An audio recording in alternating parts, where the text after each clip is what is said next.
Sa video na to, ikukwento ko sa inyo kung paano na ako kamuntikan makasagasa ng bata.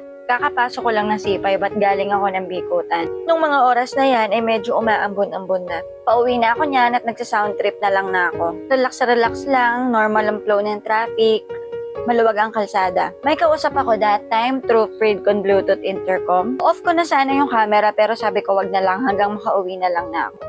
Hanggang sa bigla na lang ako napatili, napakapit at napadiin sa preno. Diyos ko po, nasyak ako. San galing ang batang to? Bakit nasa kalsada to ng C5?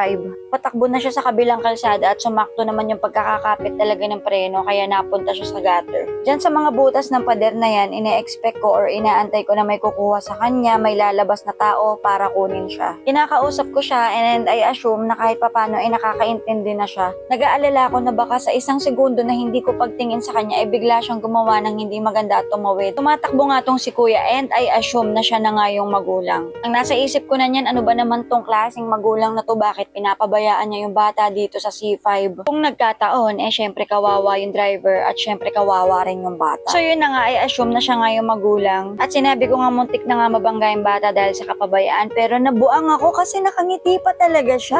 Sinabi niya na hindi daw siya yung magulang pero sigurado daw siya na yung batang yan ay nakatira daw dyan sa kabilang pader na may mga butas. Taga dyan rin daw si kuya kaya malamang taga dyan rin daw tong batang to. Sinakay niya sa motor at hindi niya pala kaano-ano yung bata kaya nagtanong ako kung saan niya dadalhin yung bata. Sinabi ko na ingatan niya yung bata at kung hindi talaga niya mahanap magpatulong na siya sa mga pulis. Umuo naman siya at nagtiwala naman ako kaya hindi ko na rin kinat talaga tong video na to. Ini-screen ko mabuti yung gesture ni kuya dahil nag-aalala ako sa bata. Kaya inulit ko, kuya dalhin mo siya sa pulis dahil yung muwang ng bata ay napaka-inosente at para bang sasama talaga siya kahit kanino. Tuluyan ko na nga silang iniwan at pinagkatiwala ko kay kuya yung bata. Tinignan ko yung pader at siguro nga taga dyan talaga yung bata dahil may mga bahayan nga naman talaga dyan. Diyos ko, pagkatapos niyan, hindi ko may paliwanag yung nararamdaman ko. Ang daming tumatakbo sa isip ko.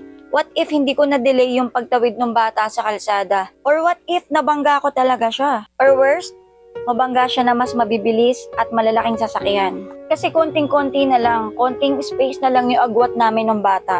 Mabuti na lang at nag-step back siya pag-gutter dahil kung hindi ko man siya mabangga or malagpasan ko siya or mahagip ko man siya, magdidire-diretso talaga yung bata patawid ng C5. Sa lakas ng tili ko kanina, tinitignan ko siya ni wala man lang ako nakitang gulat sa mukha ng bata. Ni hindi siya aware na nasa danger na yung buhay niya. Yung bata nasa around 3 years old at tinatanong ko siya kanina, anong ginagawa mo dito? Sinong kasama mo? At wala talaga siyang reaction na parang hindi talaga siya aware sa nangyayari sa paligid niya. Doon kay kuyang rider na kumuha sa bata, sana naibalik mo na at nahanap mo na yung magulang niya. Sana. At doon naman sa mga magulang ng bata, extra careful naman po dahil mahirap po magsisi sa huli. Kawawa po yung bata, kawawa po kayo at kawawa din yung rider or driver na makaka-aksidente dahil po sa kapabayaan ninyo. Kaya ikaw na nasa kalsada ngayon, kung nag-iingat ka ngayon, doblehin mo, triplehin mo dahil hindi mo alam kung ano yung mga pwedeng mangyari in a split second.